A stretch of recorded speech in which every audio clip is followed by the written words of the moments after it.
Millennials have gotten a reputation for being self-absorbed and more interested in their iPhones than what's going on in the world around them.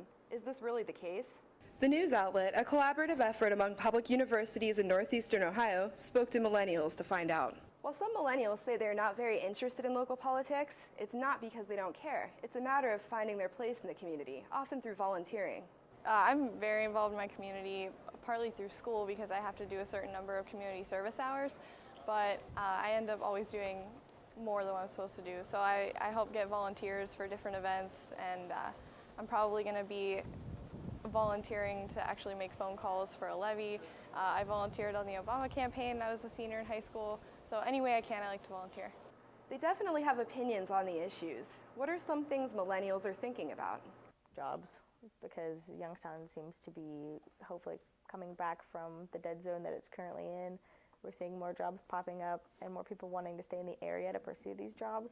So if it continues on the path that it's on, I'm hoping that we'll be able to be a fully functioning big city again.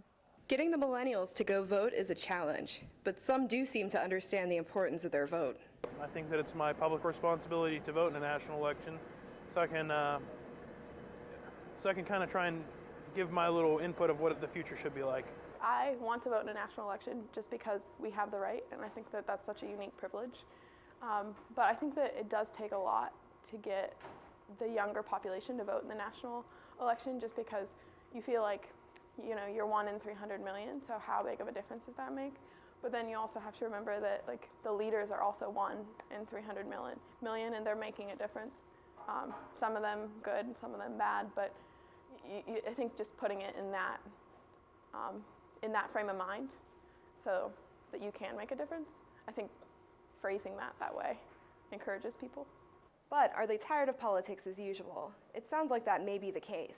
There has to be some sort of restructuring of the government as far as the politicians involved. There have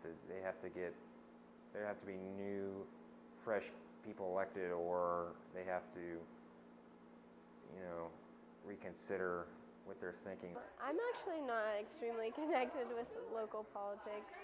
I feel like it's hard to kind of get a clear story and definition with everything. My family, like my dad's involved in the community a lot, so even with that, like there's always going to be like a natural bias with seeing things, so I don't know. I feel like I need to kind of understand where I stand with things in the community before I really get more involved with it. They have to take a new approach to solving their problems. There's too many bullheaded people, and nothing can get done on both sides, you know, Democratic and Republican. This past summer, millennials overtook baby boomers as the largest generation. They're here, they're the majority, and they want their politicians to hear what they are saying. I think what they need to do more is listen.